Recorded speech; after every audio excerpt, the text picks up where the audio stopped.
بكلمات الله التامات من شر ما خلق أعوذ بكلمات الله التامات من شر ما خلق بسم الله الذي لا يضر مع اسمه شيء في الأرض ولا في السماء وهو السميع العليم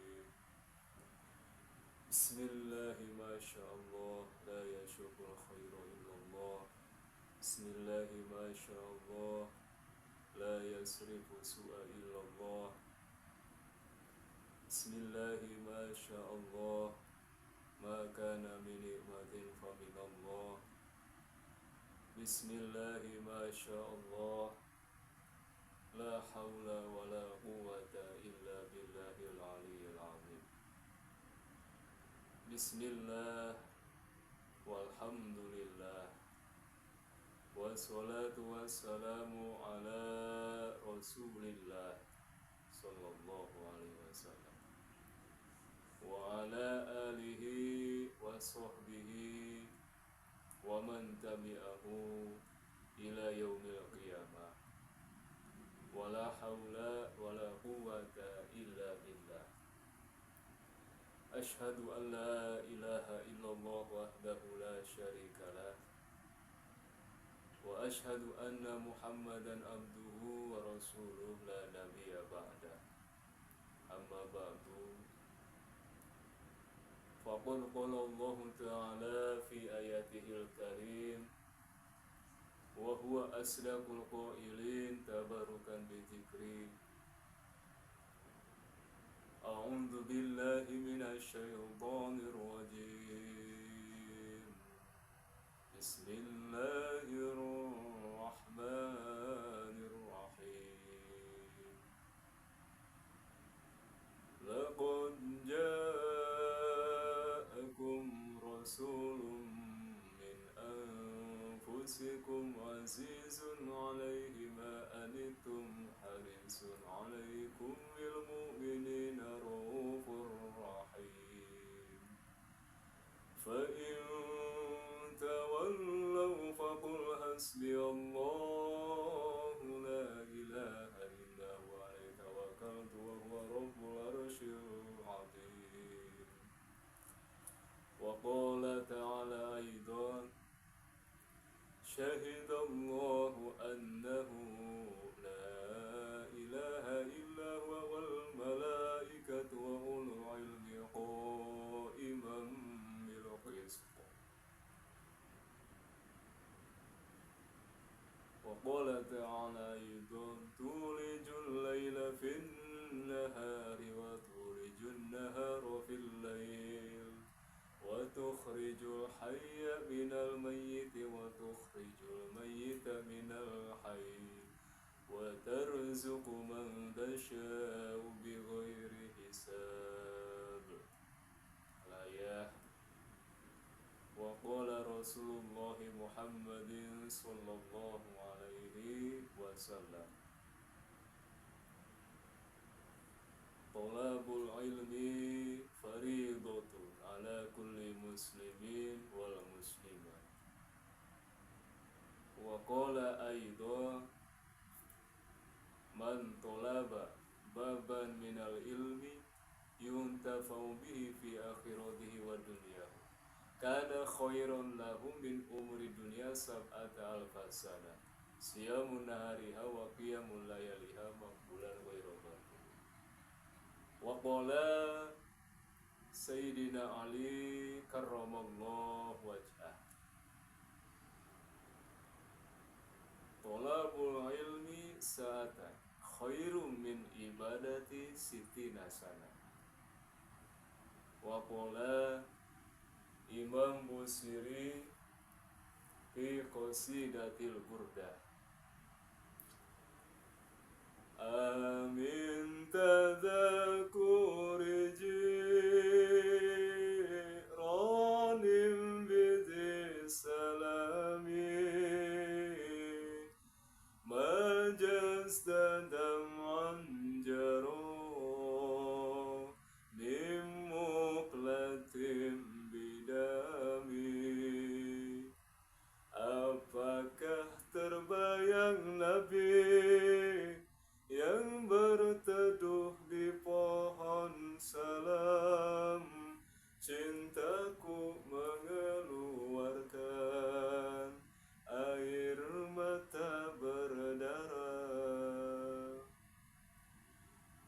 Muhammadun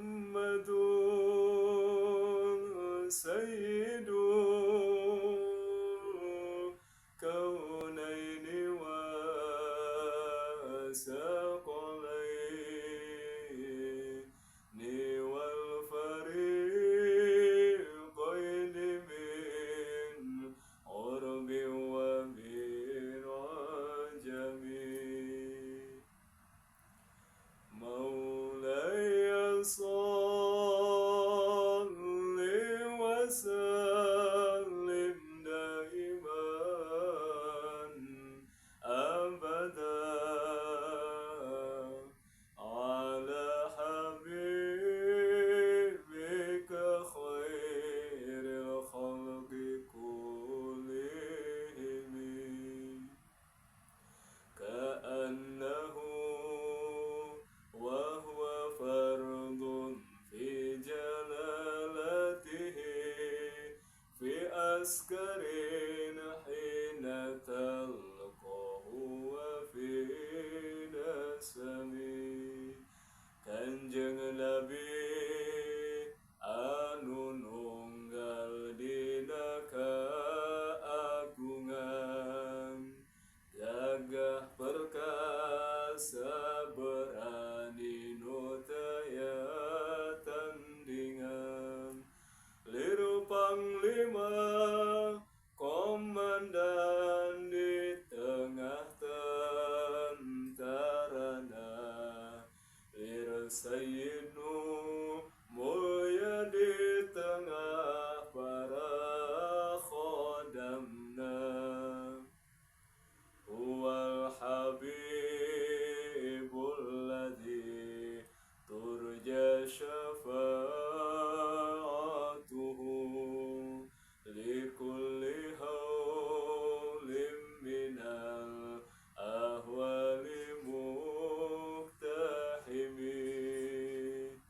Kanjeng Nabi itu adalah kekasih Allah, syafaatnya meliputi seluruh alam semesta. Ya Rabbi bil Mustafa balligh maqasidana waghfir lana ma madha ya wasi'al karami. Dengan keagungan Nabi maksud kami hasilkan, dosa kami hapuskan, haidat yang paling loman. Allahumma salli wa sallim wa barik alaihi. Sadaqallahul azim wa sadaqa rasuluhul habibul karim wa nahnu ala dhalika minasyahidin wa syakirin walhamdulillahi rabbil alamin. Hadratul mukarram, para alimil ulama, para kesepuhan, para habaib, para zuriyah Rasulullah Muhammad sallallahu alaihi wasallam yang berada di seluruh belahan dunia, para guru yang kami hormati dan yang kami muliakan,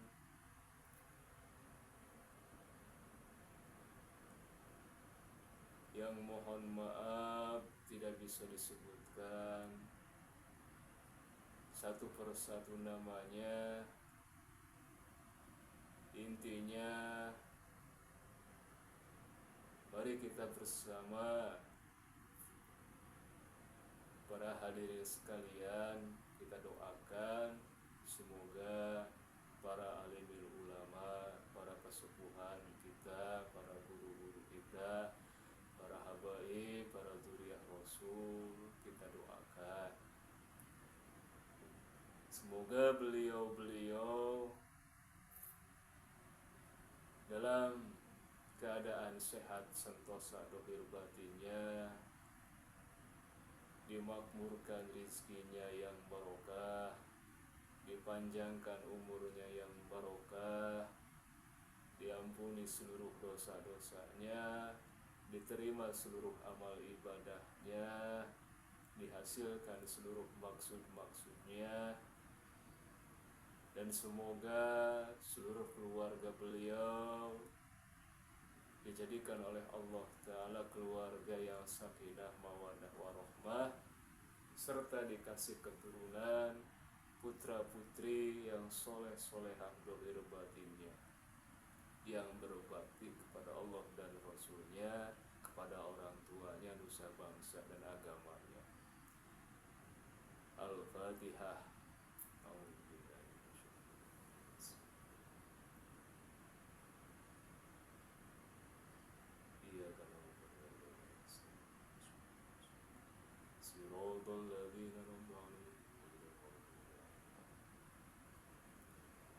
Dan yang kami hormati para aparatur pemerintah, baik sipil maupun militer, TNI, Polri, beserta seluruh staf dan jajarannya di seluruh Nusantara kita yang tercinta ini.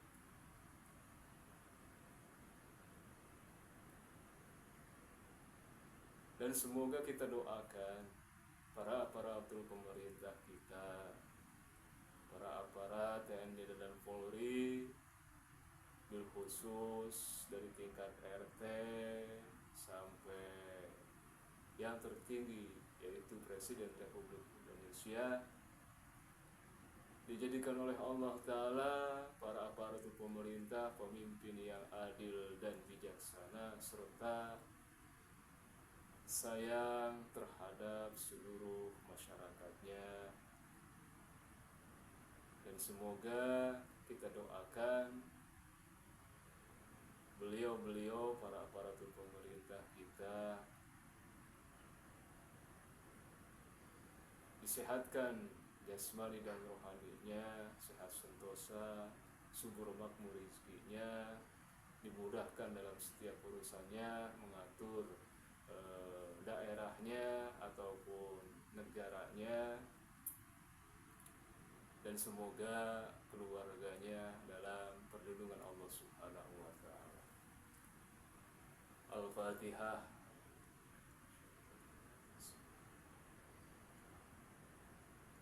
Ar-Rahmanir-Rahim, Maliki yaumiddin, Iyyaka na'budu wa iyyaka nasta'in, Shiratal ladzina an'amta 'alaihim. Dan yang kami hormati para tokoh masyarakat, para tokoh agama di seluruh Nusantara kita yang tercinta ini, dimanapun berada,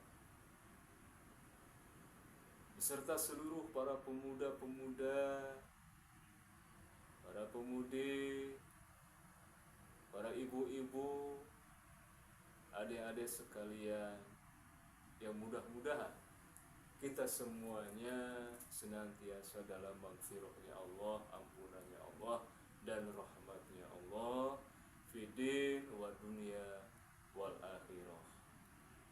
Al-Fatihah. Alhamdulillahirabbil alamin, arrahmanir rahim, maliki yaumiddin, iyyaka na'budu wa iyyaka nasta'in, shiratal mustaqim, shiratal ladzina an'amta 'alaihim ghairil maghdubi 'alaihim waladdallin.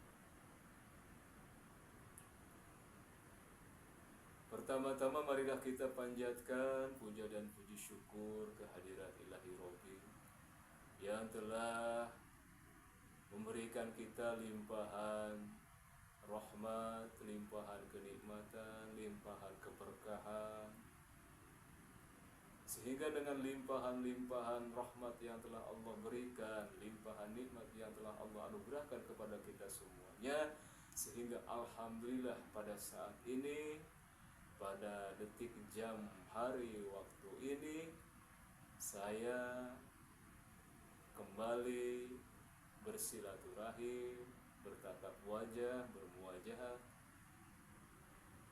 di depan para hadirin sekalian dimanapun berada. Semoga limpahan nikmat dari Allah Ta'ala, rahmatnya langgeng sampai akhir hayat kita semuanya. Amin ya rabbal alamin. Sholawat dan salam semoga terlimpah curah kepada junjungan kita, baginda alam, Nabi besar Muhammad sallallahu alaihi wasallam. Berikut para keluarganya, para sahabatnya, para tabi'innya, pengikutnya sampai hari kiamat. Dan semoga kita mendapatkan syafaatnya di dunia wal akhirah. Amin ya rabbal alamin. Hadirin para pemirsa, para jamaah majelis taklim dimanapun berada, kembali lagi saya hadir di kaca pemirsa. Yang pertama ialah niat silaturahim dan yang kedua niat tolabul ilmi. Namun untuk sebelum kita membahas ke depan masalah, yaitu kita membahas masalah pengkajian, sebelumnya saya kemarin di video yang sebelumnya sudah memperkenalkan diri. Itu mudah-mudahan perkenalan saya menjadikan wasilah, yaitu timbulnya cinta damai, timbulnya kasih sayang. Dikarenakan tak kenal maka tak sayang. Sebelum kita melanjutkan pembahasan kita, pertama saya mohon dibukakan pintu maaf yang seluas-luasnya dohir batin saya, bila mana dari awal entar sampai akhir banyak sekali kekurangannya dalam segi kata-kata ataupun pemahaman ataupun pembahasannya.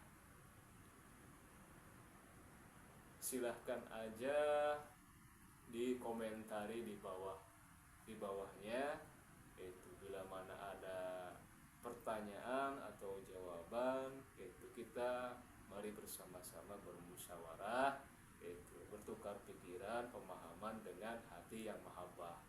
Itu karena permasalahan itu kalau dengan hati yang mahabbah, dengan penuh cinta damai, sesulit apapun itu permasalahan, baik urusan dunia maupun urusan agama ataupun urusan akhirat, itu akan dimudahkan, digampangkan oleh Allah Subhanahu wa ta'ala. Namun sebelum itu, mari kita ngopi dulu.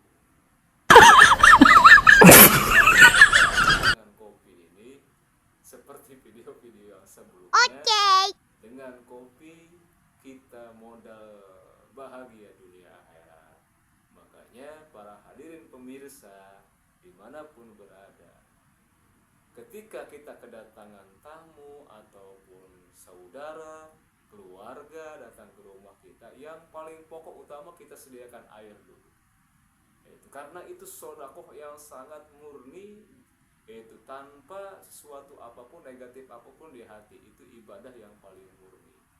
Itu apalagi disediain kopi, apalagi dengan jamuan-jamuan yang lainnya. Itu minimal kita sediakan dulu ini kopi, ya. Itu. Ini kopi apa? Ini kopi kapal api. Saya iklan dulu sebentar ya, mohon maaf para pemirsa dimanapun berada. Saya iklan kopi. Ini kopi kapal api kesukaan saya. Itu. Nih, ini kertasnya, plastiknya. Ya. Ini sekalian aja ngiklanin kopi kapal api. Kenapa? Karena lambangnya lambang kapal. Gitu. Ada karangan ulama besar di provinsi Banten, di tanah Jawa, yaitu yang masyhur di kalangan dunia. Siapa yang gak kenal dengan pencipta kitab Safinatun Najah, Kasyifatus Sajid. Itu adalah Syekh Nawawi Tanahara, orangnya orang Banten tapi terkenal di dunia. Itu. Makanya orang yang tolabul ilmi itu bagaikan naik kapal, gitu. Disebutkan torikoh. Gitu. Torikoh itu perjalanan. Gitu. Pingin selamat naik kapal, kalau tidak naik kapal telebur, tenggelam. Itu enak kalau tenggelamnya bawa oksigen di belakangnya kayak penyelam itu juga kalau di tengah lautan samudra nggak bakal kuat.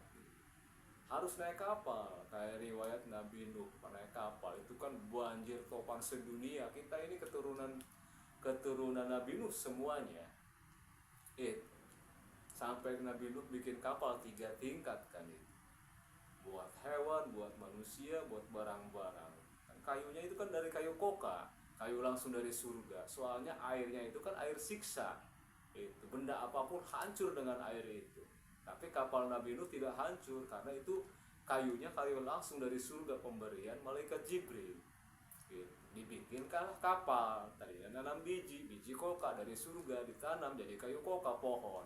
Dibikin sama Nabi Nuh kapal, perahu. Bikin kapalnya yang paling heran lagi di atas gunung bikin kapalnya. Nih lambangnya kapal nih.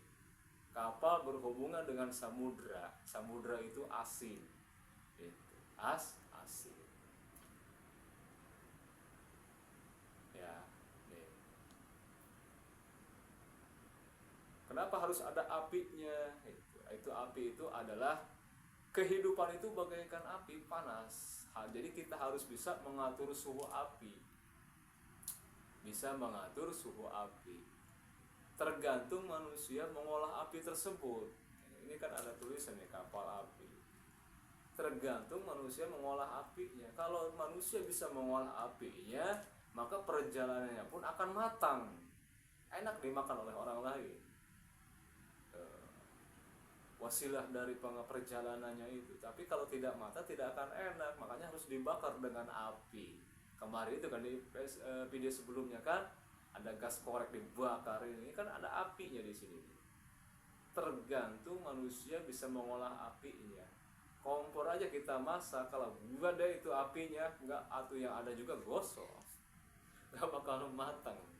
Itu manusia pun kalau bisa mengatur suhu apinya. Apa itu api? Nafsu yang ada di dalam manusia. Itu nafsu yang ada bagaikan api yang negatifnya, itu nafsu amarah bisu namanya. Setiap manusia itu memiliki api. Nah, kita atur apinya dengan kopi kapal api supaya sedap itu, supaya mantap gitu. Kan tulisannya gak di sininya kan, rasanya mantap gitu. Kopi kapal api tetap lebih enak gitu. Mari semuanya, semoga kita semuanya bisa mengatur suhu apinya supaya perjalanan kita semuanya bisa matang, mapan, itu sukses berkarir dalam segi apapun. Baik urusan dagang, urusan usaha, kerja, itu tani, bercocok tanam, ataupun kedokteran, pengobatan, ataupun bisnis, ataupun mengatur teknologi, kapal, laboratorium, komputer, semuanya, semua kesibukan manusia itu beda-beda semuanya. Itu. Maka kalau dari awal bisa mengatur suhu apinya, maka karirnya pun akan melejit, itu akan mapan, akan berkarir sukses. Wow. Apinya, maka kita ngopi dengan kopi kapalan. Silakan.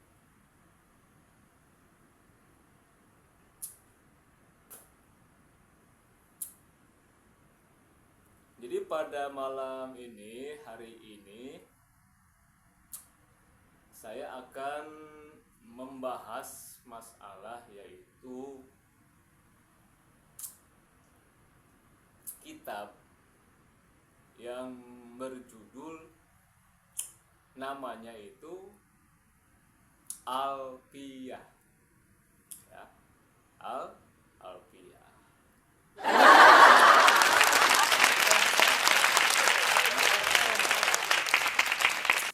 kan tontonan kayak film. Kenapa saya harus begini? Niatnya mengkaji di depan di layar kaca pemirsa di seluruh dunia. Dan saya pun baru 2 kali nih hadir. Namun insya Allah semoga Allah meridhoi akan tetap terus hadir di depan pemirsa semuanya demi menjalin silaturahim, menambah wawasan itu.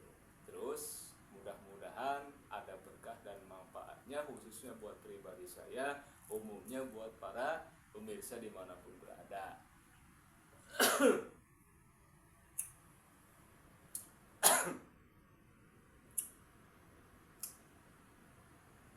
Nah, channel ini dinamai dengan Pangeran Banten Official. Kalau ada yang nanya, kenapa sih dikasih nama Pangeran Banten? Itu. Saya menamai channel saya ini Pangeran Banten bukan tujuan untuk apa-apa soal ataupun yang lainnya, tidak. Ini mengagungkan tanah kelahiran, mengagungkan bahwa saya ini orang Banten, bahwa di Banten itu banyak disebut pangeran itu bangsawan, pahlawan di Indonesia itu hampir banyak itu di Banten. Di yang lain pun banyak, tapi hampir banyak itu di Banten. Soalnya Banten itu banyak para bangsawan. Bahkan Sultan Bantennya pun itu keturunan pangeran, keturunan bangsawan. Dari siapa? Dari Kanjeng Sunan Gunung Jati, Maulana Syarif Hidayatullah. Walaupun Kanjeng Sunan Gunung Jati itu muda, tapi pemimpin wali songo. Dan yang paling terdekat dzurriyyah nasabnya terhadap baginda Rasulullah Muhammad SAW. Dan dikaruniai putra Sultan Banten, Maulana Hasanuddin yang tadi namanya itu Sabakingking, diganti oleh Kanjeng Sunan Gunung Jati jadi Hasanuddin, agama yang paling bagus pengertiannya. Maka beliau itu menjadi sultan di Banten, menjadi wali, menjadi ulama. 3 elemen dipegang oleh Kanjeng Sultan Banten. Maka kita bersama-sama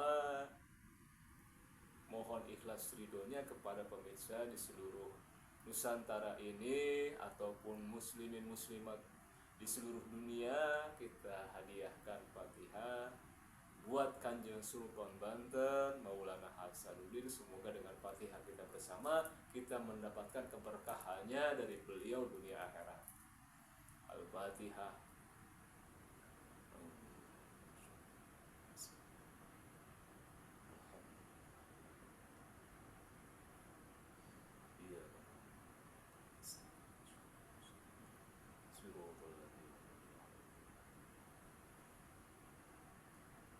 Terima kasih.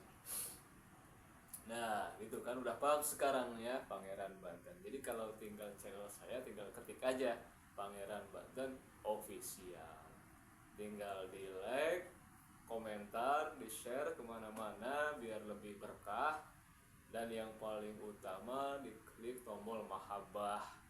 Itu, diklik tombol mahabbahnya. Itu supaya mudah-mudahan itu bermanfaat lebih luas lagi untuk yang akan datangnya ya. Sebelumnya saya juga mengucapkan banyak terima kasih atas perhatian para pemirsa yang telah menonton ataupun menyimak video saya. Dan kalau bisa mah videonya jangan di skip ya, jangan di skip, terus aja dilihat biar tidak gagal paham. Soalnya kita akan mengkaji ilmu alat. Ilmu alat ini perlu benar-benar pemahaman yang sangat dalam, luas. Kalau di skip mungkin akan apa ya, kurang jelas entarnya. Nah, sebelum kita membahas ke depan, kita kenali dulu ya, kita kenalan dulu. Kenalan dengan siapa? Dengan pengarang kitabnya. itu dengan pengarang kitabnya.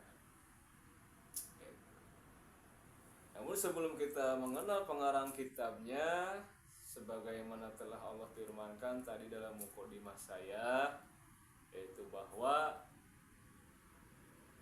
seluruh para kekasih Allah itu semuanya itu bisa luar biasa, bisa mendapatkan anugerah yang agung dari Allah Ta'ala, ya, bisa mendapatkan anugerah yang agung dari Allah Ta'ala. Karena kenapa? Karena mengagungkan kekasihnya. Siapa? Kanjeng Nabi besar Muhammad Sallallahu Alaihi Wasallam. Sebagaimana firman Allah, laqad ja'akum rasulun min anfusikum azizun 'alaihi ma anittum harisun 'alaikum bil mu'minina raufur rahim. Wal makna wallahu a'lam bimuradi haqiqatan wa makna. Jadi bila mana kita semuanya ingin mendapatkan anugerah yang besar dari Allah Subhanahu wa Ta'ala, maka agungkanlah baginda Allah, muliakanlah, ikuti seluruh jejak-jejaknya, laku langkahnya, ucapannya, thoriqohnya, maka kita akan bahagia, selamat dunia maupun akhirat, akan berjumpa dengan beliau di akhirat kelak. Seperti pengarang kitab ini itu.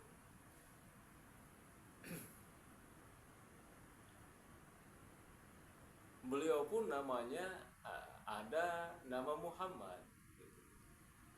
Itu adalah sebuah ciri. Berarti beliau ini mahabbahnya sangat luar biasa terhadap Rasulullah Muhammad Sallallahu Alaihi Wasallam.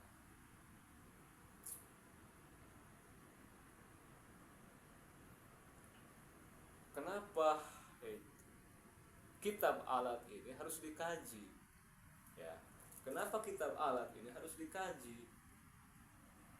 Jadi ini sebagai pondasi, ya, sebagai pondasi. Seluruh urusan kalau pondasinya itu tidak mapan, tidak kuat, tidak akan beres. Ya, itu.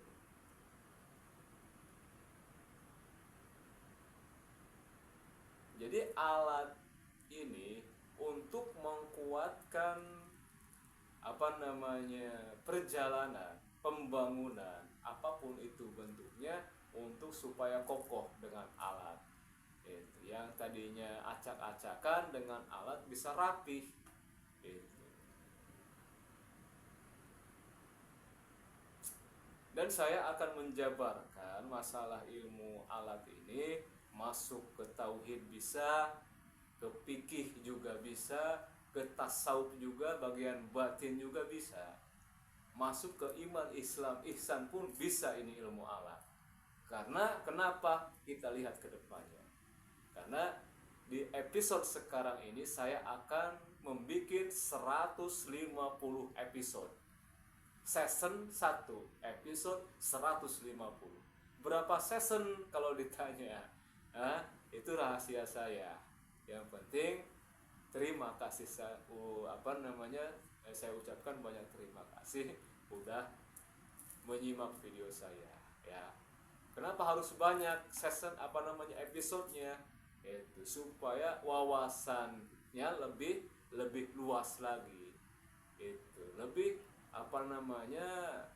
detail lagi itu.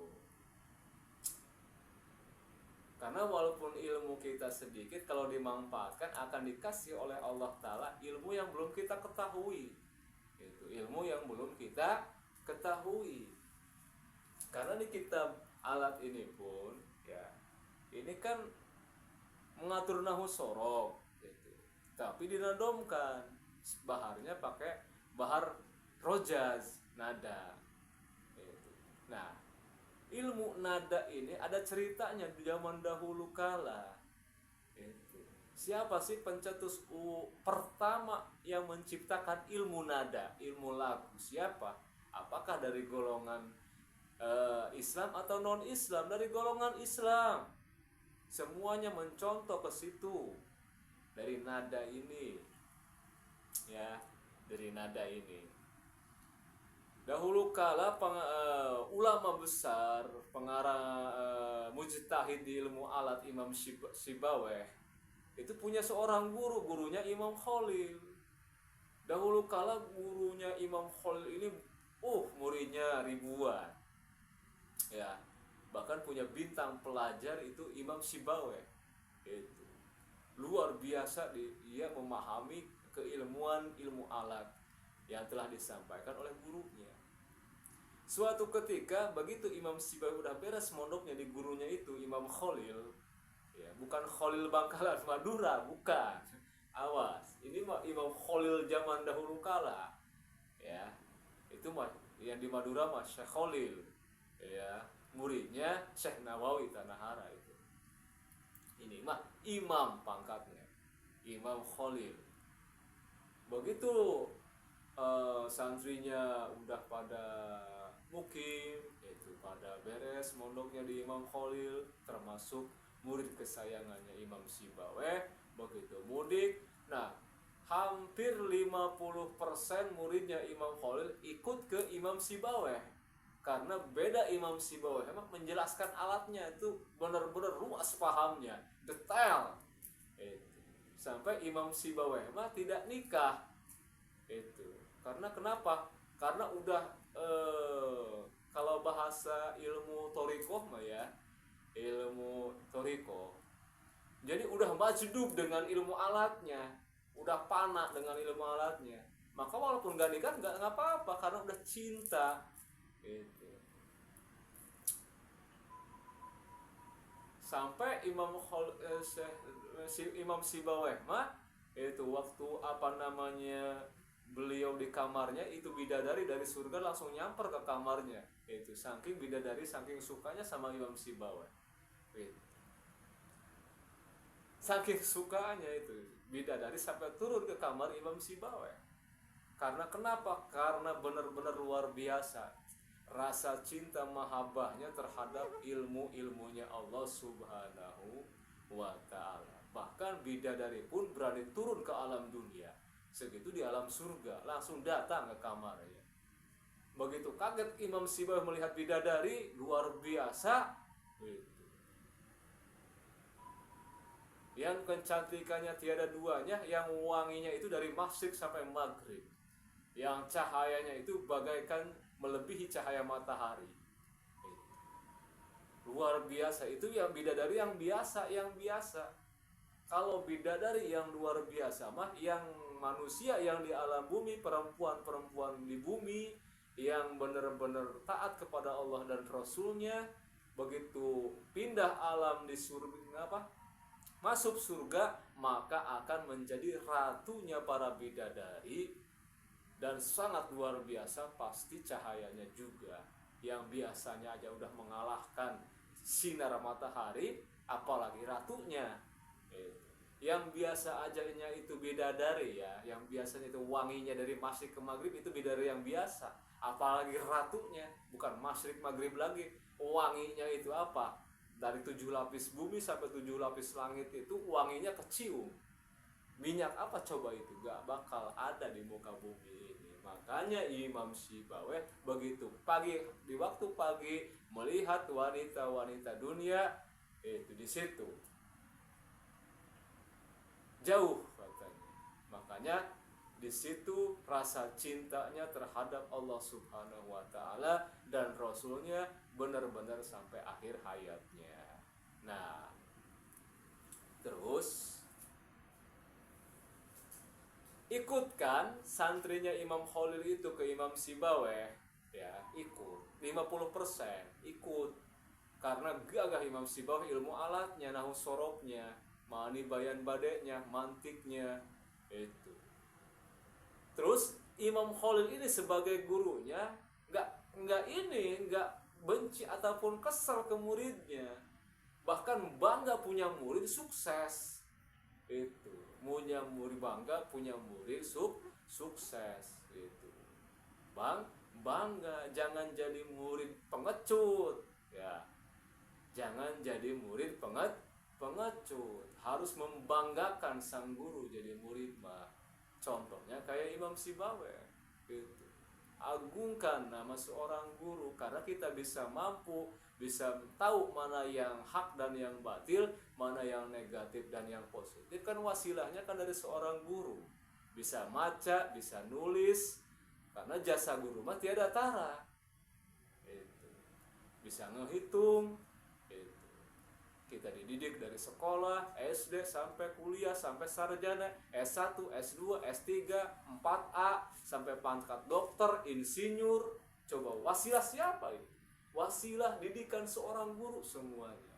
Maka hati-hati, jangan sampai menyakiti hati seorang guru. Kalau udah menyakiti hati seorang guru, bahaya. Bahaya dunia akhirat. Nah, Imam Khalil ini bangga terhadap muridnya. Setelah itu, karena di pondok pesantren gurunya ini cuma ada 50% santri, Imam Khalil berangkat ke Mekah, minta kepada Allah Ta'ala ilmu yang belum diturunkan ke makhluk. Gitu. Ilmu yang belum diturunkan ke makhluk. Ya.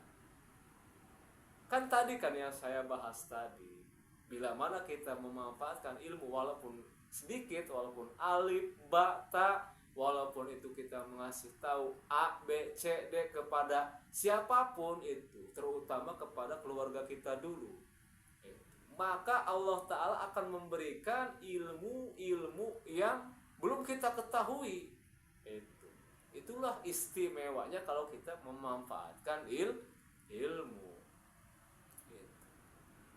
Maka setelah berdoa Imam Khalil di Ka'bah di Mekah, ya, para hadirin sekalian, para pemirsa, para guru-guru, para santri dimanapun berada, saya mohon maaf bila mana saya bahasanya agak kurang enak lah gitu. Mohon maaf karena orang Banten ya, urang Banten gitu. Bahasana ge kieu asal wae. Sakaceplukna bae. Terus apalah di tanah Jawa mah ka urang Banten mah kos kumaha bahasana ya itu.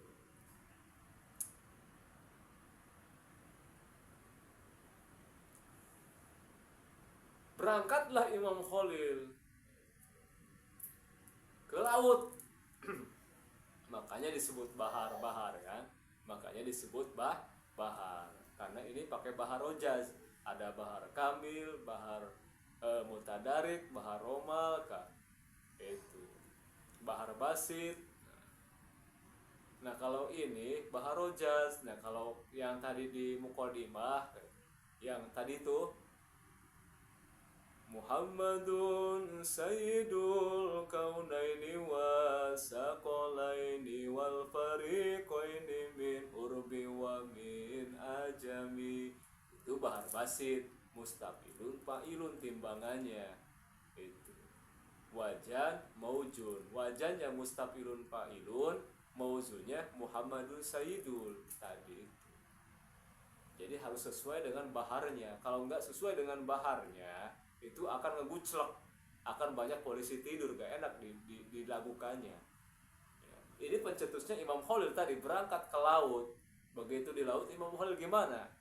Dia merenung di dekat pohon itu sambil mendengarkan gelombang ombak menerpa karang itu, sambil merasakan gelombang angin, sambil mendengarkan suara burung. Disatukanlah sama beliau ya, disatukan sama batin beliau itu suara-suara tersebut. Maka terciptalah ilmu yang belum pernah ada di muka bumi, yaitu ilmu lagu, ilmu nada. Begitu ombak datang menerjang karang, langsung sama beliau ditafsirkan dengan batinnya, diucapkan dengan mulutnya, timbullah suatu nada. Yang nada ini bergema sampai akhir zaman. Siapa orang yang gak suka dengan nada? Dari kalangan anak-anak kalangan pemuda, kalangan orang tua sampai nenek kakek, siapa yang nggak suka dengan nada? Itulah hasil dari para aulia, para wali-walinya Allah. Itu memberikan seni terhadap dunia. Ya. Begitu datang menerpa karang, timbullah itulah nada. Ya Allah, ya Allah, anta ta'lam kaifa halli hallana wal tu'min khalili bil badar ya latifu anta ta'lam syut suarana kaifa halli cegur kena apa? Kena karang. Ini juga sama Baharojaz. Kalau Baharojaz mustafilun 6 kali. Kita baca ya, awal dari lapat kalam alfiyah. Qala Muhammadun huwa ibnu maliki Ahmadu Rabbillah khaira maliki musalliyan ala nabiyil mustafa wa alihil mustakmilina syarafa wa asta'inullaha fi alfiyah maqasidun nahwi biha mahwiyah tuqaribul aqsa bilabdin mujaji wa tamsutul badla biwadin mujaji wa taqtadi ridhan bi ghairi suhti fa'iqatan alfiyatan bimuti wa huwa bisamkin haizun tabdila mustaujibun sana'iyal jamila wallahu yakdim bi hibatin wa firahli walahu fida rojatil akhirah. Itu Bahar Rojat mustafilun, wajahnya 6 kali baru masuk. Kalau Bahar Rojat, Bahar Pasar, lagu kebanyakan masuk apapun sesuai dengan wajahnya. Nah, setelah Imam Khalil mendapatkan ilmu nada itu, pulang dari laut. Begitu pulang, nah akhirnya karena itu ilmu baru, maka manusia berbondong-bondong terhadap Imam Khalil. Yang tadinya santrinya tinggal sedikit lagi, langsung banyak gak ke itu. Ya, makanya manusia mah dengan hal-hal yang baru biasanya suka. Itu karena manusia mah sifatnya cepat bosan apa? Cepat bosan. Itu beda dengan manusia yang berpikir, yang benar-benar mentelaah kehidupan, segala sesuatu terus dikaji, itu tidak akan ada bosannya. Tuh. Nah, alhamdulillah wa syukru ala ni'amillah wala haula wala quwata illa billah. Itulah penjelasan hadirin sekalian dimanapun berada, yang saya cintai dan saya banggakan, saya hormati. Itulah sekilas riwayat, yaitu adanya ilmu nada. Itu wasilahnya tetap pada intinya mah adalah dari baginda Rasulullah Muhammad Sallallahu Alaihi Wasallam. Nah, Jadi saya mengkaji di sini ini bisa masuk ke kalangan anak-anak. Mungkin anak-anak mah bisa cuma dengar lagunya doang. Kalau para pemuda mungkin dengan melihat saya gayanya ataupun dengan para bapak mah mungkin masuknya dengan hikmah-hikmah yang tersirat dari kitab Alfiyah ini. Itu walaupun ini bukan ilmu tauhid, fikih tasawuf, tapi akan saya kolaborasikan semuanya supaya nyaman, enak didengar, cepat dipahami dan tidak bosan dilihatnya, ya itu. Dan mohon maaf bila mana tingkah saya berlebihan di depan para hadirin sekalian.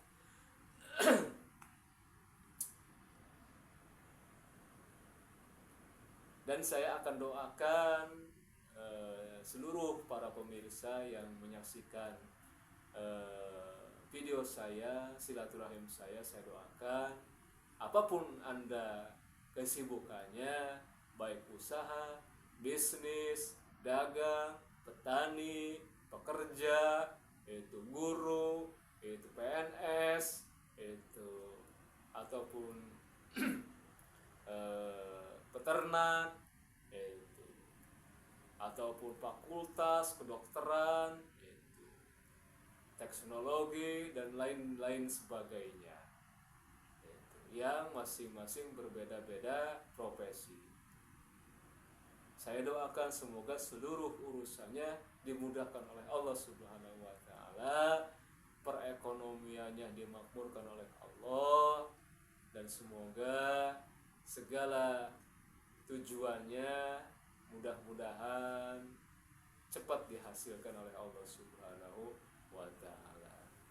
Dan yang paling pokok adalah semoga hasil daripada kita bekerja keras dari pagi sampai malam, mudah-mudahan itu hasilnya dipakai ibadah kepada Allah Subhanahu wa taala. Merawat istri, merawat anak. Jangan terbuai dengan permainan ataupun jalan-jalan ataupun jajan yang tidak jelas, ya.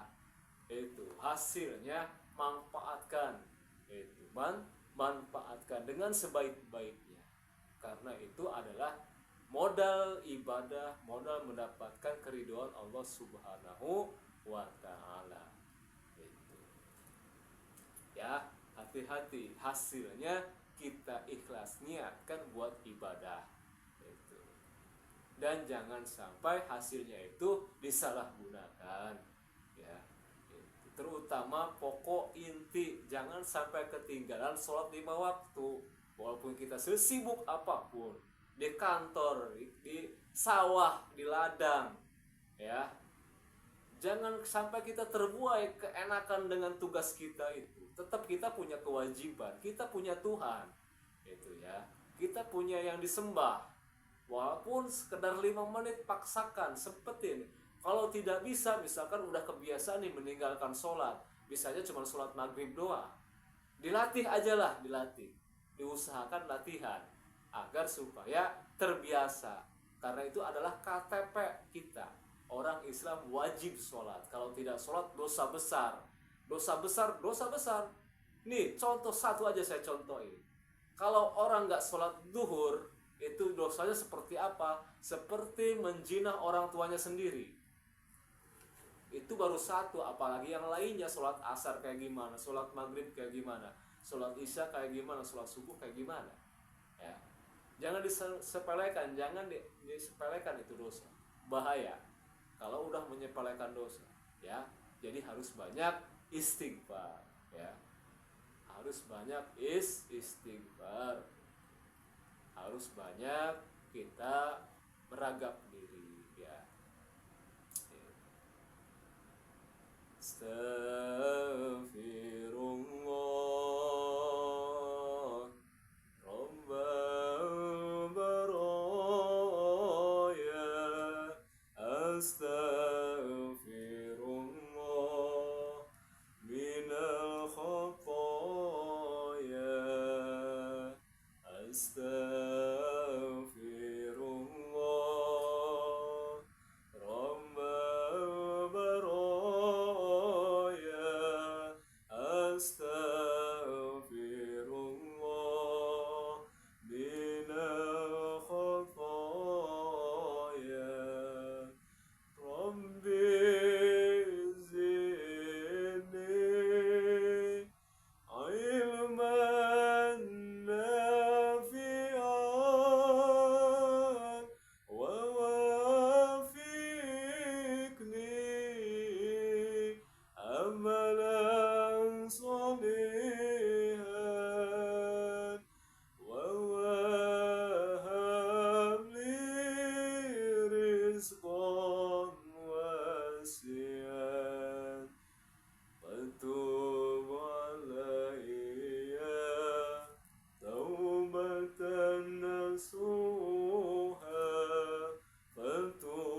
istighfar ini kita bersama-sama membuka diri kembali kepada pengaturan awal, ya, bisa melaksanakan kewajiban kita sehari-hari, merawat keluarga, melaksanakan tugas, berbakti kepada Allah dan Rasulnya, dan mudah-mudahan sifat tingkah laku perbuatan seperti itu semoga langgeng sampai akhir hayat kita semuanya, ya pemirsa, ya amin ya robbal alamin. Itu sekilas obrolan musyawarah, ya, mudah-mudahan bermanfaat. Akhirnya kita menginjak kepada season 1 episode 1 tentang memahami mabadi ilmu, ya, dalam kitab Alfiyah. Sebelum kita masuk kepada kitab Alfiyah, kita ketahui dulu pengarangnya siapa, lahirnya di kota mana, harus kenal dulu supaya berkah. Tapi sebelum itu kita hadiahin dulu pengarang kitabnya. Semoga dengan keberkahan kitab Alfiyah ini, khusus pribadi saya, umumnya para hadirin pemirsa dimanapun berada, khususnya lagi untuk para santri yang lagi di pondok pesantren dimanapun berada di tanah Jawa Nusantara kita ini, mudah-mudahan hasil ilmu yang berkah dan bermanfaat, amin ya robbal alamin. Khususon ila hadrati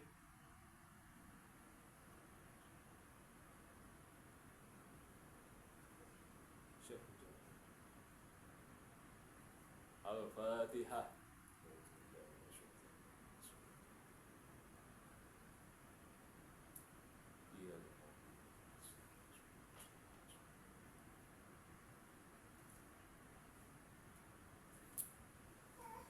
Siapa pengarang kitab Alfiyah?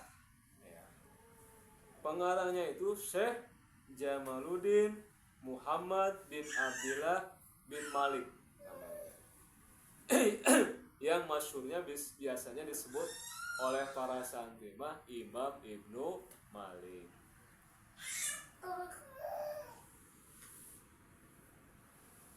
Lahirnya tahun berapa lahirnya? Lahirnya tahun 597 Hijriah, ya.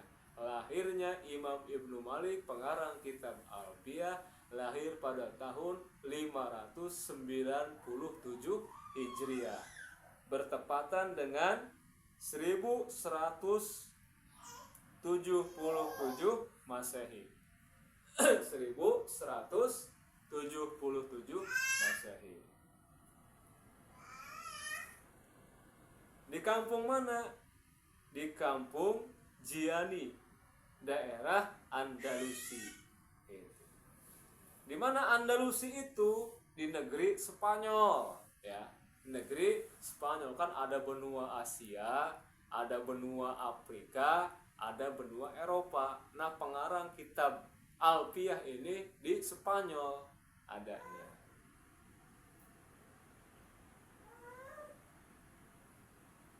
Pupusnya, meninggalnya Imam Ibnu Malik tahun berapa?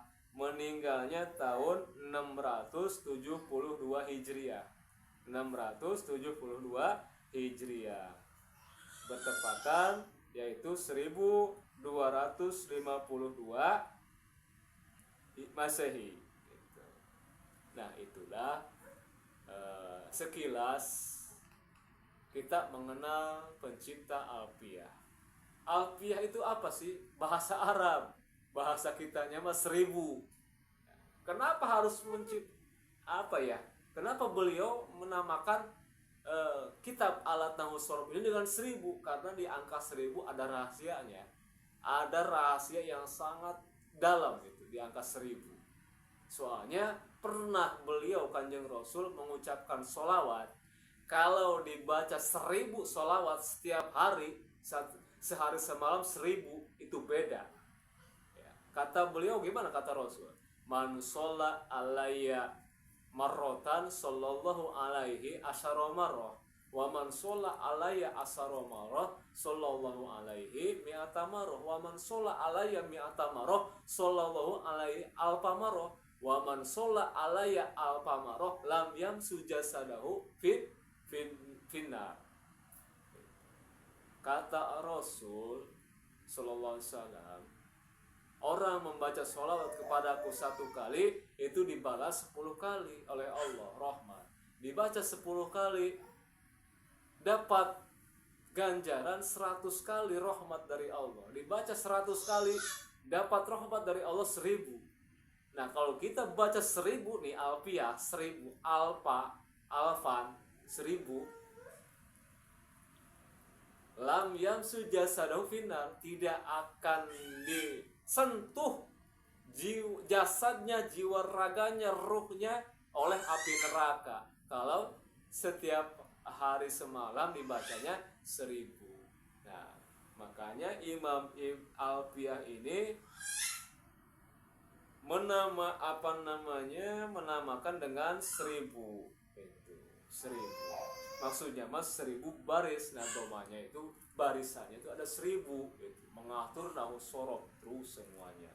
Namun di sini akan saya bahas dengan secara merata umum, secara nasional.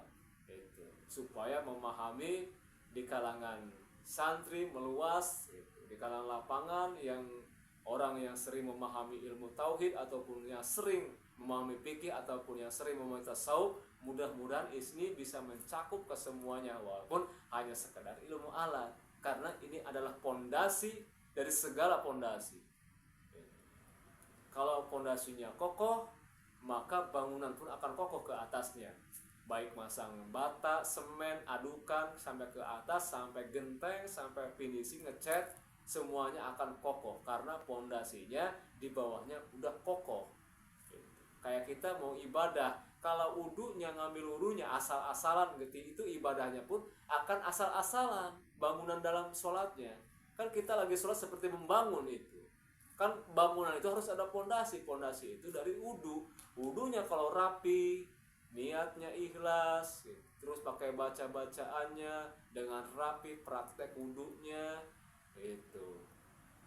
Terus beres wudunya ambil berdoa, baca syahadat, berdoa, baca surat inna anzalnahu fi lailatul qadr, surat qadr itu.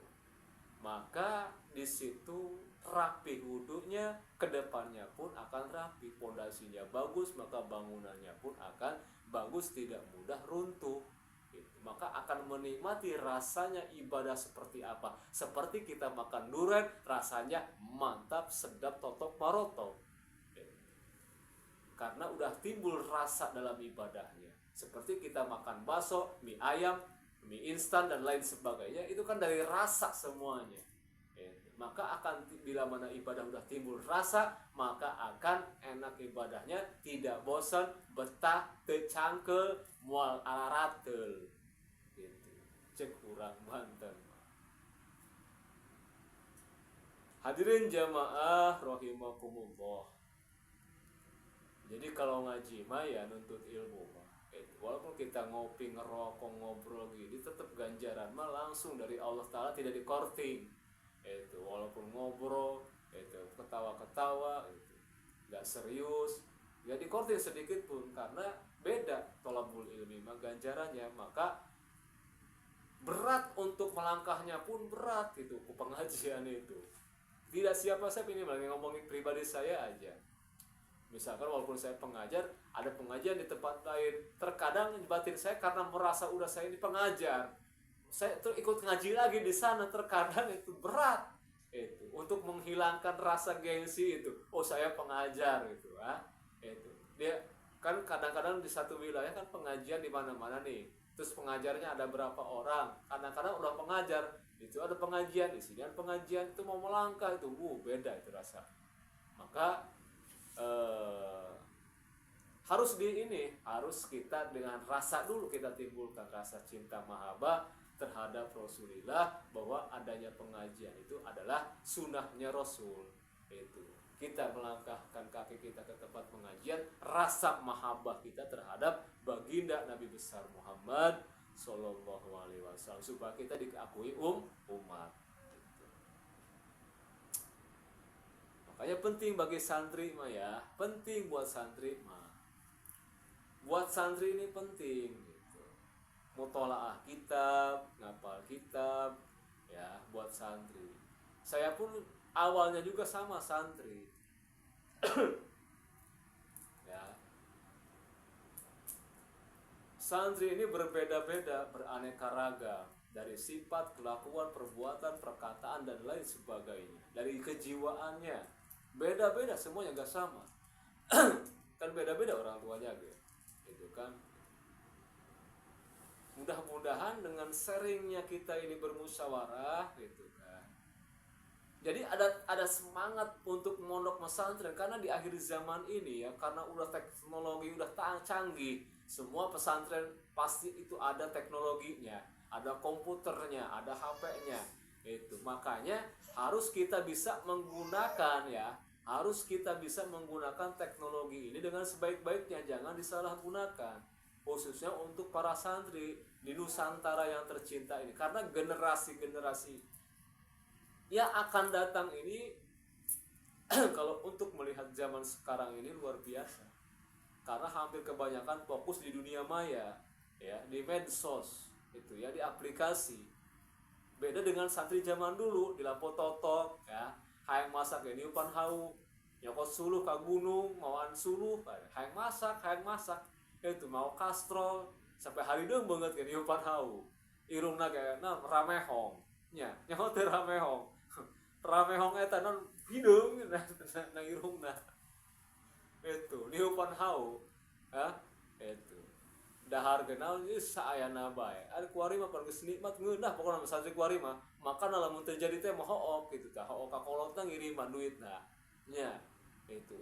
Makanya jadi santri kudu bener-bener ya ulah ngisinkeun martabat santri, agungkeun martabat santri, soalna Nusantara urang ieu negara Republik Indonesia ini bisa merdeka, NKRI teh eta berkah wasilahnya ku santri. Makanya para masyarakat, para hadirin sekalian di berbagai wilayah, kampung, desa, kecamatan, lamun pondok pesantren, pesantrenna bagus, santrina rapi, dukung kabeh. Ya, boga gajihan, boga milik, kirimkeun ka santri. Martabat santri sarua jeung anak yatim, martabatnya eueuh bedana. Anak yatim jeung santri martabatna sarua. Saha anu ngamuliakeun anak yatim, saha anu ngamuliakeun santri, martabatna cekan nunjung Rasul, nya martabatnya bagaikan telunjuk dan jari tengah di surganya. Bergandengan kan gini. Maka muliakanlah santri, agungkanlah santri, yaitu dukung mereka-mereka yang lagi thalabul ilmi supaya generasi-generasi kedepannya semakin bagus ya. Walaupun itu di kobong, di pesantren ada teknologi, ada HP, ada TV segala macam, gunakan sebaik-baiknya, tergantung kita mengatur suhu apinya tadi kayak kopi kapal api, tergantung kita ngatur ini nih apinya. Teknologi juga api sama, kalau kita bisa baik menggunakannya itu akan manfaat HP tersebut, TV tersebut ya. Tapi kalau tidak bisa menggunakan api ini, kita akan terbakar yang sama yang kita pegang itu gitu ya. Jadi para santri yang aku megang HP di pondoknya, gunakan sebaik-baiknya, buka situs-situs yang baik-baik ya. Itu buka ceramah para habaib, para ulama, buka pengalaman baik, gak apa-apa kita buka itu situs sedunia di Google itu tentang pertanian, kedokteran. Kan santri begitu pulang gak semuanya jadi ulama, gak semuanya jadi pengarang ceramah. Beda-beda pulang itu santri aja jadi petani, jadi tukang bengkel, itu jadi dokter, santri itu jadi apapun, banyak, gak sama semuanya. Makanya masih mondok, gunakanlah sebaik-baiknya itu waktu, karena al waktu kasar, waktu itu bagaikan pedang, gunakanlah waktu sebaik-baiknya. Saya pribadi pun hanya sekedar bisa ngomong, tetap pribadi saya pun ini lagi menasehati pribadi saya sendiri, lagi ngomong dengan diri sendiri ya. Mudah-mudahan ngomongnya diri saya dengan diri sendiri ini ada manfaatnya untuk yang melihat ya. Dan mohon maaf, seperti inilah karakter kejiwaan saya, gaya bicara saya. Jadi mohon maaf, ini bukan istilahnya ini saya menceramahi, bukan. Ini mah lagi introspeksi diri supaya kedepannya lebih baik gitu ya, khususnya buat saya. Ya mudah-mudahan untuk para hadirin sekalian, bapak-bapak ataupun ibu-ibu ataupun para santri yang sedang menuntut ilmu ya. Itu karena martabat orang yang memunyai itu ilmu itu agung, jangan sampai kita kotori sendiri ya. Itu tobat, istighfar, robah hidup lebih baik. Walaupun nggak sekaligus, minimal latihan, setiap hari latihan. Berapa jam kita ibadah, tobat kepada Allah, memperbaiki diri. Itu seperti kita lihat HP di pesantren, di pondok, berapa jam tuh di pondok lihat HP ya, di waktu kan, di waktu ya. Jangan sampai santri buka HP sampai subuh ya. Itu kalau bisa mah sama gurunya, udah santri jam 12 malam sampai subuh jangan pegang HP ya. Itu supaya apa? Supaya cahaya ilmu paham menyerap itu, supaya untuk masa depannya. Kasihan orang tua ngirimin capek itu, biar keringat, biar segala dibalikin hulu jadi suku jadi hulu, nyajang anaknya supaya jadi soleh, sukses gitu, berkarir ya. Yes ya. Urang ngabahas alfiah ilmu nahu sorof episode 1, season 1 episode 1. Berapa episode? Setiap satu season episodenya 150 episode. 150 episode. Ini season 1 episode 1. Kalau video-video sebelumnya belum, itu masih iklan ibaratnya. Masih iklan. Sekarang yang seriusnya. Serius juga bermanfaat. Ya. Hadirin jamaah rahimakumullah, kita awali dengan mengucapkan pengkajian ini dengan mengucapkan Bismillahirrahmanirrahim. Bismillahi kalawan nyebut jenengane Gusti Allah Ta'ala, oranana kalawan nyebut jenengan liyane.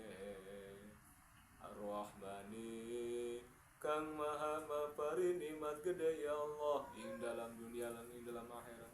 Ar-Rahimi tur kang maha mapari nikmat cilik ya Allah, ing dalam akhirat boloko. Ngangit ingsun ing iki kitab kang den arani kalawan kitab alfiah, kang ngawangku ing sapucuk ilmu nahu sorof ale ngalap barokah, ale ngalap barokah.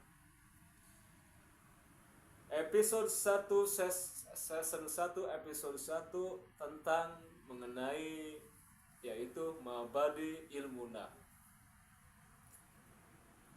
Seperti dalam syairan qala ba'duhu, inna mabadi kulli fanin asyra al-haddu wal mautu summa samaro.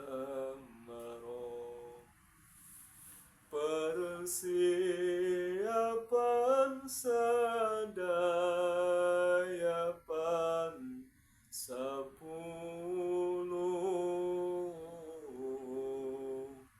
hiji patokan pernahna rejeng buah wafat nuhuwanis batun wal wadimu wal ismu istimdadu hukmu syari'u. Keunggulan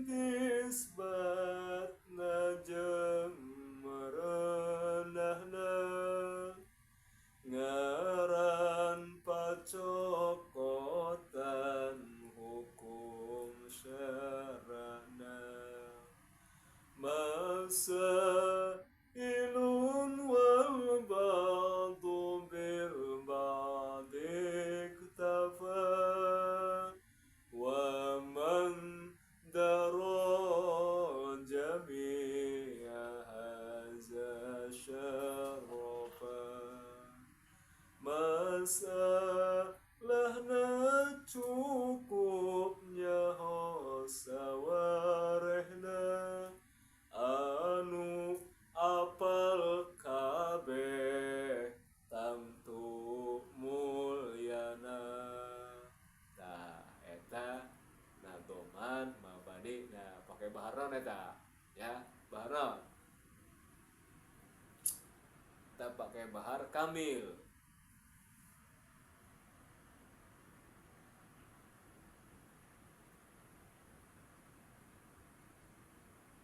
Jadi yang bagi likuli syari'in pipanin minal pununi ayarifa haddahu wa maudu'ahu wa samartahu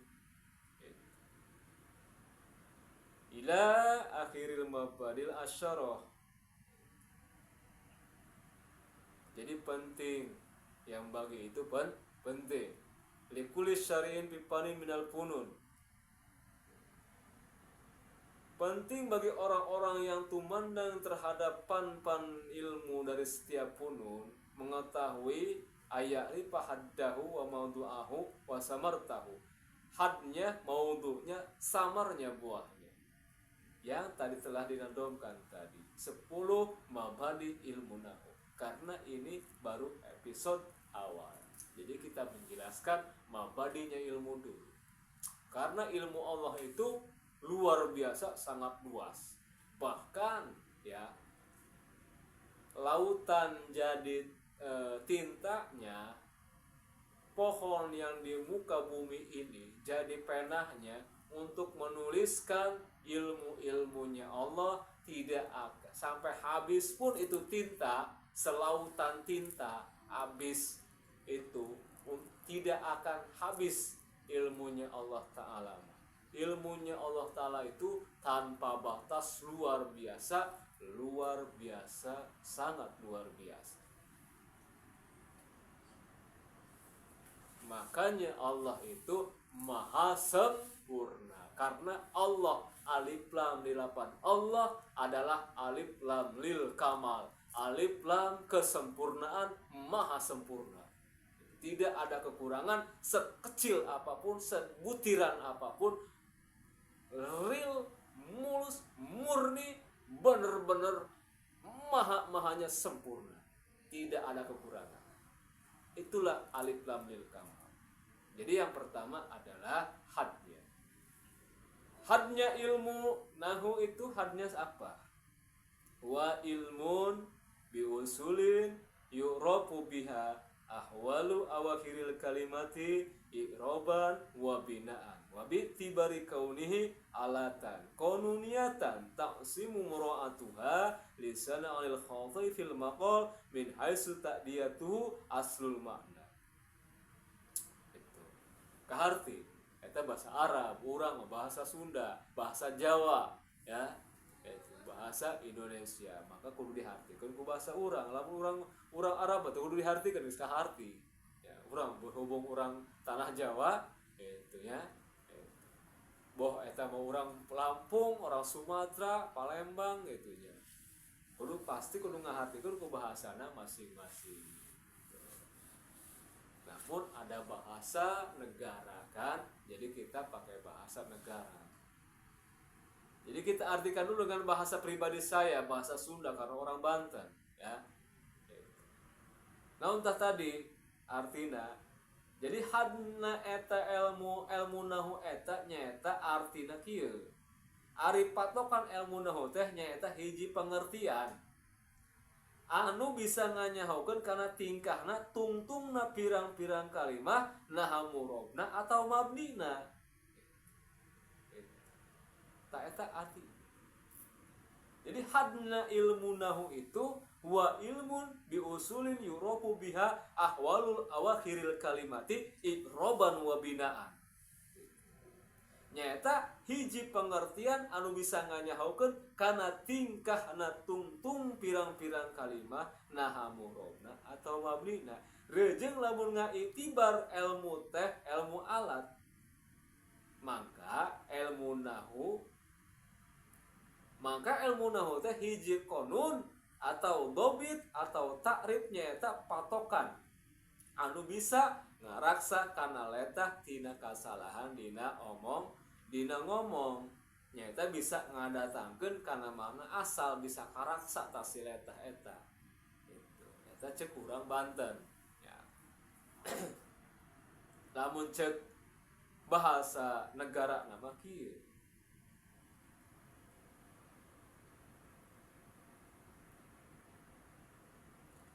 wa ilmun bi usulin yurafu biha awal akhir kalimati iroban wa binaan.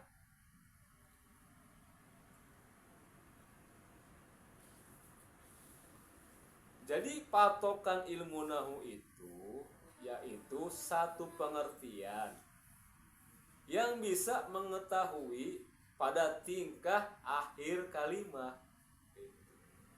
Jadi satu pengertian yang bisa mengetahui akhir kalimat, karena nahu mengatur akhir kalimat. Apakah ini domah, apakah patah, atau kasroh, atau jar. Nahu mengatur akhir kalimat nih, mu'robnya atau mabninya. Itu seperti khola zaidun. Itu zaidun itu kan dalnya, akhir kalimat hurufnya itu dal, mu'robnya. Jadi kenapa bisa dibaca zaidun? Jadi apa? Oh, itu jadi fa'il dari lafaz qola. Harus dibaca domah, domahnya domah dohir. Soalnya isim mufrad. Siapa yang berbicara? Hijain. Akhirnya kan domah kan. Nah, ini urusannya ilmu nahu.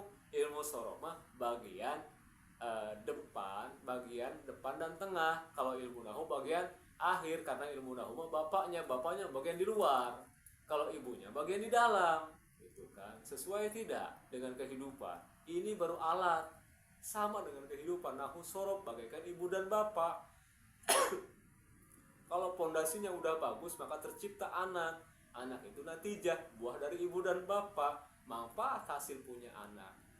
Gitu. Bisa anaknya itu hasil bisa disatukan. Kita ibu dan bapak, nahu sorofnya kita paham, disatukan pasti timbul natijah, buahnya anak. Buahnya bisa memahami Al-Quran, buahnya bisa memahami hadisnya para rasul, buahnya bisa memahami kitab-kitab kuning, buahnya bisa memahami kola-kola para ulama, para aulia. Itu buahnya bisa apa? Bisa menjaga diri dari hal-hal yang negatif.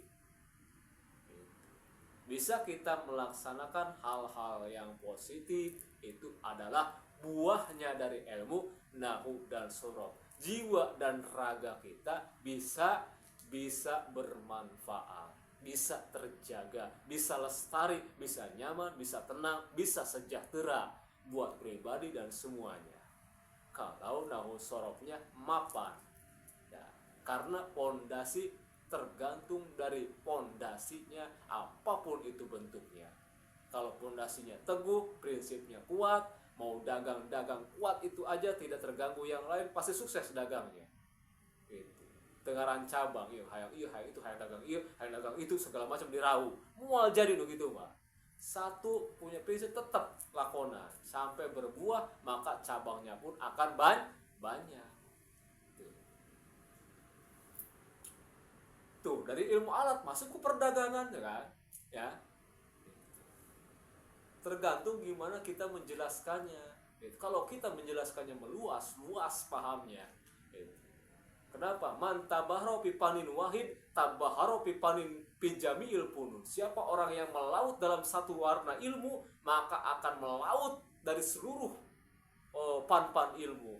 Man tabaharo fi panin wahid tabaharo fi jamiil punun.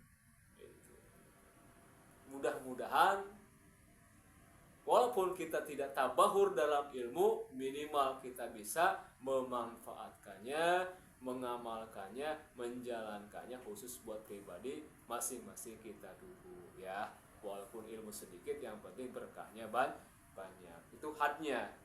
Kedua, maudhu'nya. Wal kalimatul arabiyah min haitsul basi an ahwaliha.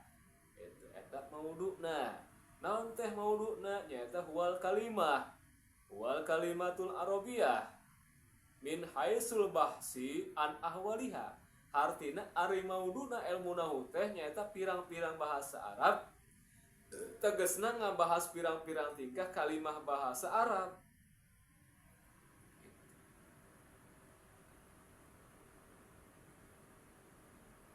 Ta maudhu'na ilmu nahu.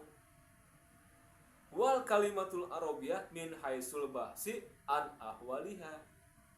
Jadi ari maudhu'na ilmu nahu teh nyaeta pirang-pirang bahasa Arab, tegasna ngabahas pirang-pirang tingkah kalimah bahasa Arab. Jadi ngabahas bahasa Arab panggonana. Jadi ilmu nahu itu maudhu'nya itu adalah untuk membahas masalah yaitu kalimah kalam-kalam Arab.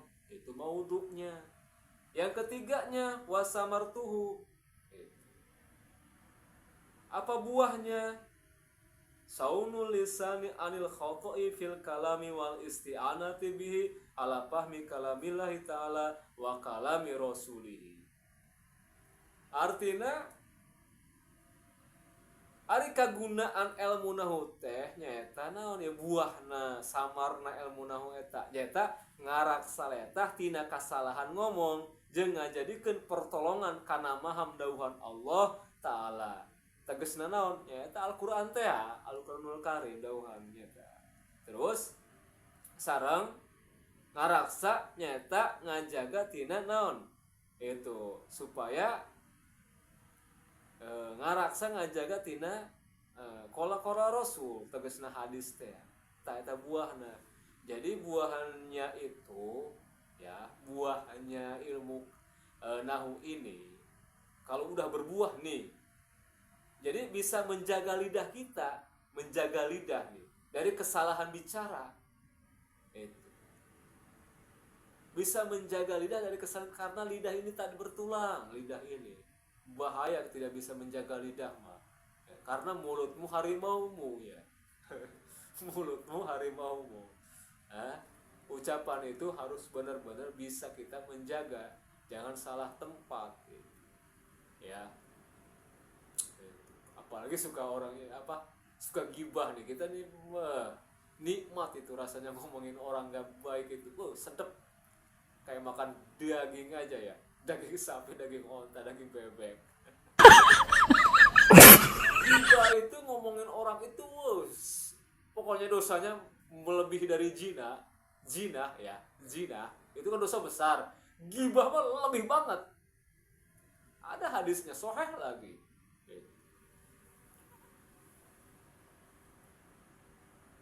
Dikarenakan al-ghibatu asyadu minaz zina, gibah itu lebih banget daripada zina.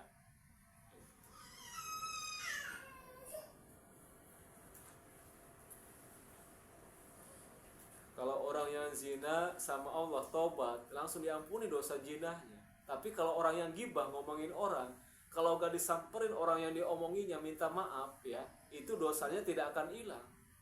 Ya, dengan taubat. Jadi taubatnya itu kan itu mah seperti hakul adami, bukan hakul kepada Allah. Jadi hakul adami terhadap sesama.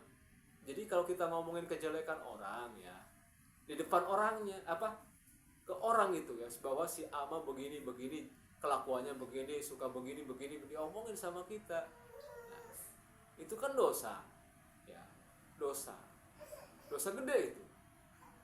Kalau kita pengen diampun dosa gibah kita, datangin orangnya, minta maaf, kemarin saya ngomongin kamu begini, mohon maaf saya kelebihan, mungkin saya karena mungkin terbawa suasana jadi ngomongin kamu, jadi untuk ini saya minta maaf ya, mohon dibawa pintu maaf buat saya. Nah kalau seperti itu baru diampuni oleh Allah. Tapi kalau zina mah cukup tobat sama Allah, diampuni dosanya.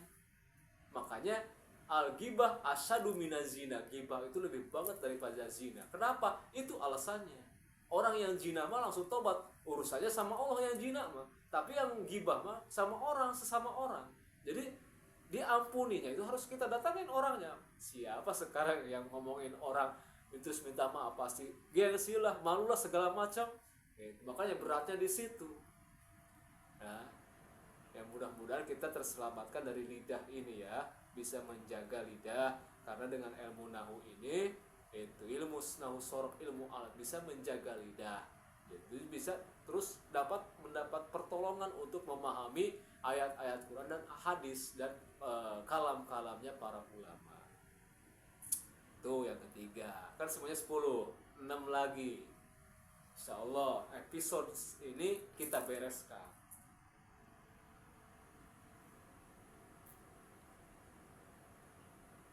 Yang keempat, wapadluhu. Nah, tadi kan disirannya kan wapadluhu wa nisbatun wal wadi'u wal ismul istimdadu hukmu syari'u. Yang keempat, wapadluhu. Jadi wapadluhu fauqonu ala sairil ulum binisbati wal i'tibar. Keutamaannya, keunggulannya, padlu itu keunggulan, keutamaan. Jadi hartina ari kaunggulan ilmu nahu teh nyaeta sahuluhureun sakira-kirana pirang-pirang ilmu, karena dauhan sapalihna ulama teh kieu. As-sorfu umul ulum wa nahwu abuha. Ada yang bahasanya seperti ini, iklam, pakai madah iklam, anna sorfa umul ulum wa nahwa abuha. Ketahuilah bahwa ilmu nahu, ilmu sorof itu bagaikan ibunya seluruh ilmu. Ilmu apapun di muka bumi ini, pokoknya ilmu sorof itu ibunya seluruh ilmu. Mau ilmu apa? Ilmu dohir, ilmu batin, ilmu kedikjayaan, ilmu apa lagi? Aneh-aneh punya ilmu, santri ngawirin, lain ngapalkeun jurumiyah, amil, yakulu, imriti, alpiyah, johar maklun, sulamuna warok, mantek, ya, itu malah ngawirin teu jelas, ngawirin hijib sagalalah ngebul eta mah awak geus kahuruan eta mah konslet engkena memorina can kuat, meuli memori lah tuh ka ditu ka mana ka pusat memori. Itu minta ridho nanti guru, ulah di Google, ulah di YouTube, ya. Itu langsung berguru heula, itu ulah ngawir itu jelas, sanajan itu bagus, tapi harus langsung dapat dari guru. Jangan kebanyakan ngawirin yang nggak jelas, ya. Pokok utama pondasi kuatkan, supaya hidup punya prinsip, nggak ngambang. Supaya pulang dari pondok berkarir, mau jadi pedagang, petani, jadi guru, dokter, pengusaha, pebisnis. Yang penting pondasinya kuatkan. Jangan pulang dari pondok gak jelas. Gitu. Karena apa? Karena tadi gitu. Asal-asalan, gitu. Wiridan gak jelas tanpa diketahui gurunya. Dan ini itu segala macam udah jelas, jurumiyah amil diwirid. Itu coba sehari aja itu baca amil, iklam annal awamila pindah mi'atu amilin, itu labdiyatun wa maknawiyatun, ayo diwirid gitu ta. Itu penggarangnya amil, orang besar, wali pangkatnya, kita dapat berkah dari wali dibacain kitabnya. Gak usah wali yang aneh-aneh. Itu ya malah santri mikiran bakal aja yang dua harga sudah. Ripuh ya. Ngaranna ge santri akhir zaman geus dek mas santri bagi geus gagah totok marotopnya di akhir zaman mah. Saya juga bersyukur bagi seorang orang tua yang memondokkan anaknya, walaupun keadaan zaman seperti ini sangat bangga, walaupun di kobonya kayak gimana kek. Itu yang penting mah udah mau ngaji aja, udah duduk di pondok aja, daripada pergaulan zaman sekarang, pergaulannya parah ya. Itu udah parah sekarang. Geus daek mas santren bagi geus alhamdulillah.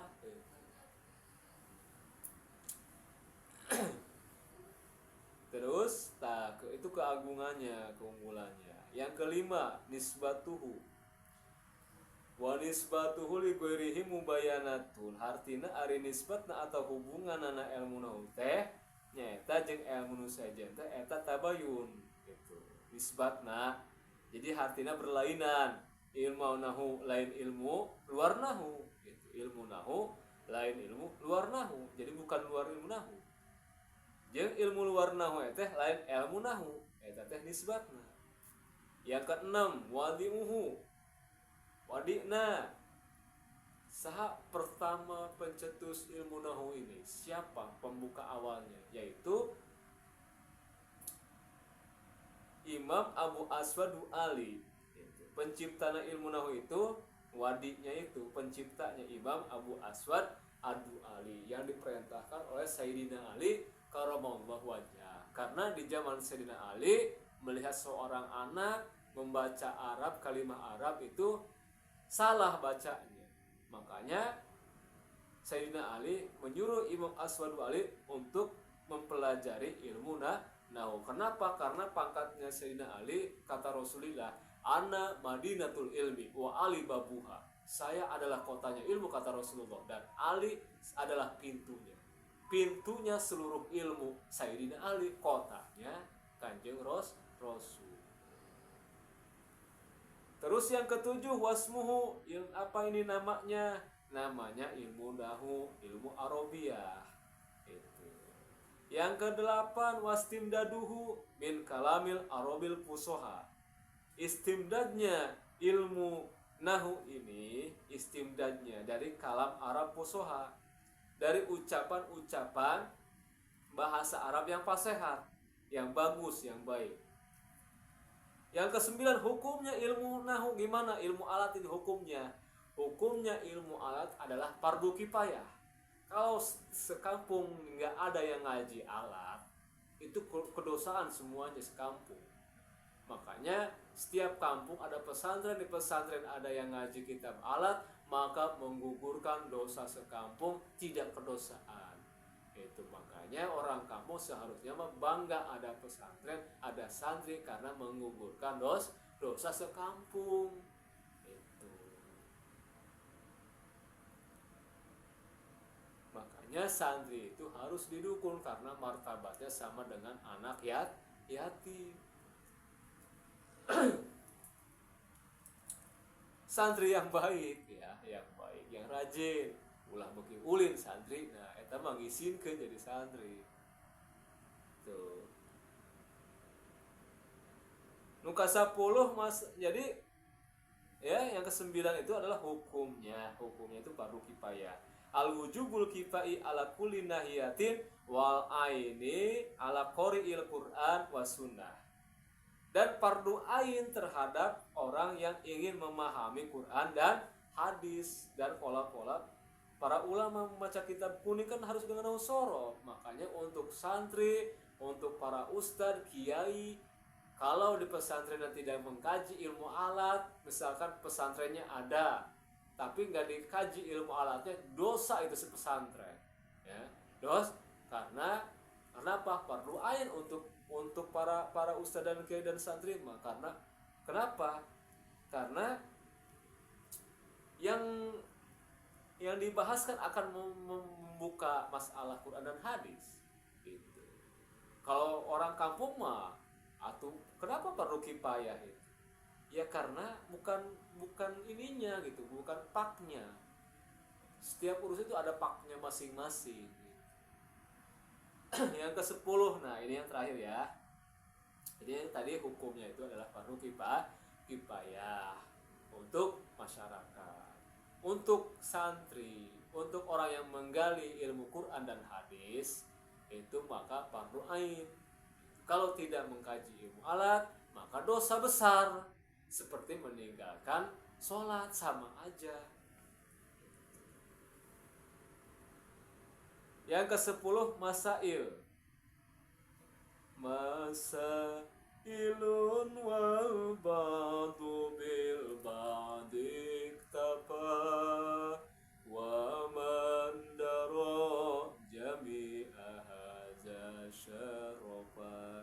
Masail qawaiduhu nahul fa'ilu marfu'un awil mubtada ismul marfu'u al-ari anil awamilil labdiyati.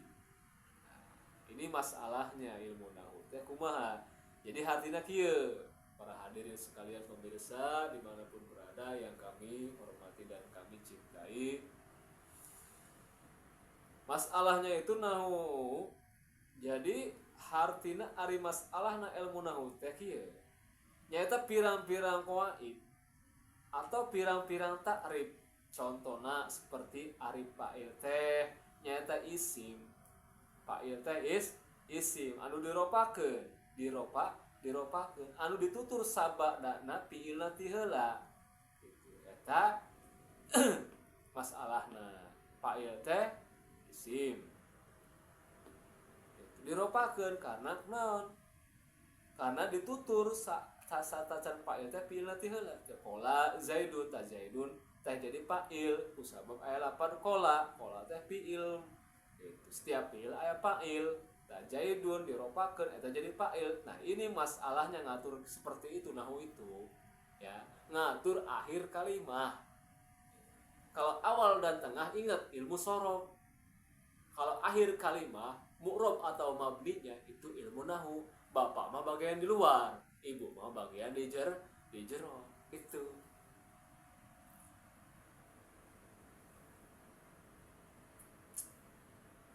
Atau seperti kieu mubtada jadi isim diropakeun tur anu dikosongkeun tina amil anu bangsa lapar. Nah, itu dia pengertian dari mabadi ilmu nahwu. Mungkin untuk masalah ini kita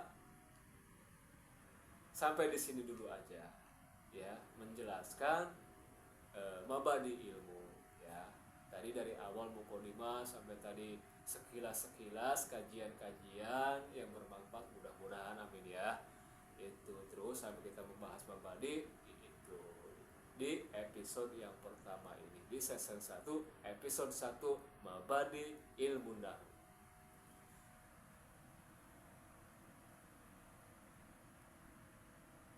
Di episode yang kedua kita akan membahas masalah yaitu Bismillahirrahmanirrahim.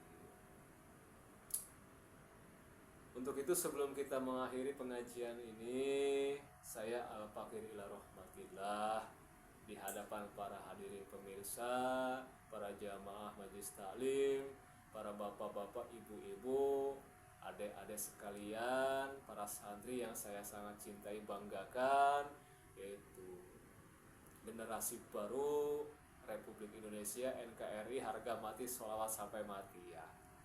Itu mudah-mudahan bermanfaat khususnya buat pribadi saya, umumnya buat para hadirin sekalian. Adapun dari segi penjelasan ya, gitu, penjelasan, wawasan, itu kan pemahaman, mungkin saya banyak kekurangannya, pokoknya kurang banget caranya, kurang sekali. Mungkin di Nusantara ini banyak santri-santri ataupun para kiai, para ustadz yang mahir dalam menjelaskan, mengutarakan, memahami ilmu-ilmu baik tauhid, fikih, tasawuf ataupun ilmu alat. Mungkin ya bila mana ada banyak kekurangannya, tinggal ditulis aja di komentar, kita bareng-bareng musyawarah ya. Itu di komentar atau di share gitu kan. Itu kita bersama-sama menggali, memahami, bersilaturahim, membuka pikiran dan jiwa raga kita supaya tambah semangat, punya prinsip yang kuat, bertekad yang kuat, itu berkarir ke depannya untuk masa depan kita semua, nusa bangsa tanah air cinta kita yang tercinta ini.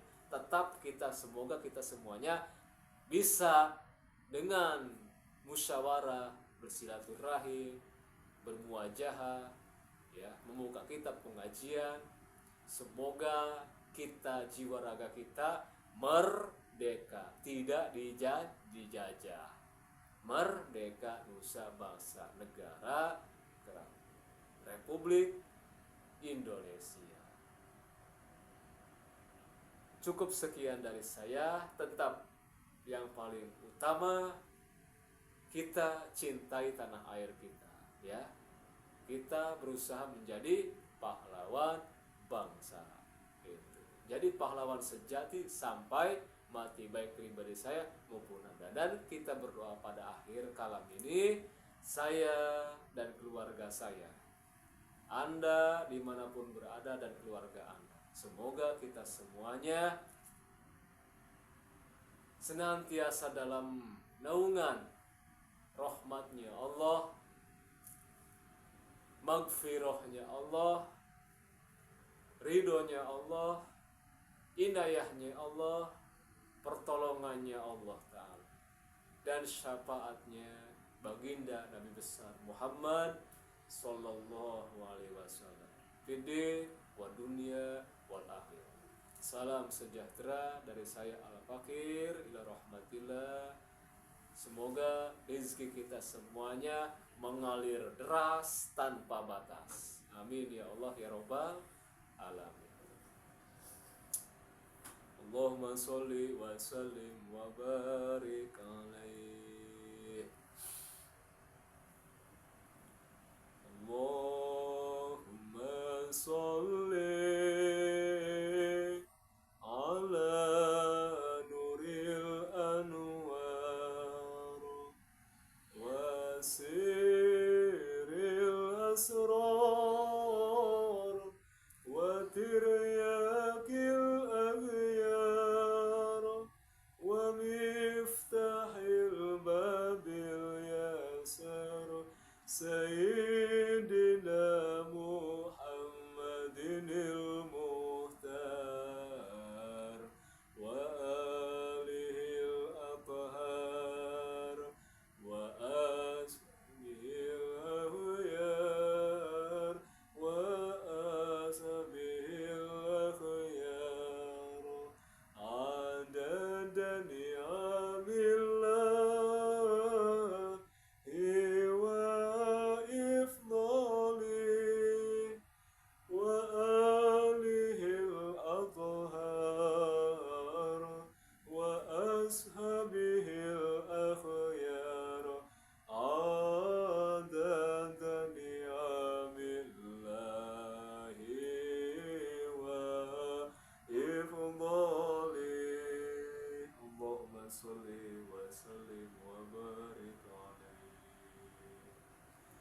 Akhirul kalam billahi taufiq wal hidayah wal afu minkum wassalamualaikum warahmatullahi taala wabarakatuh. Shallu ala nabi Muhammad.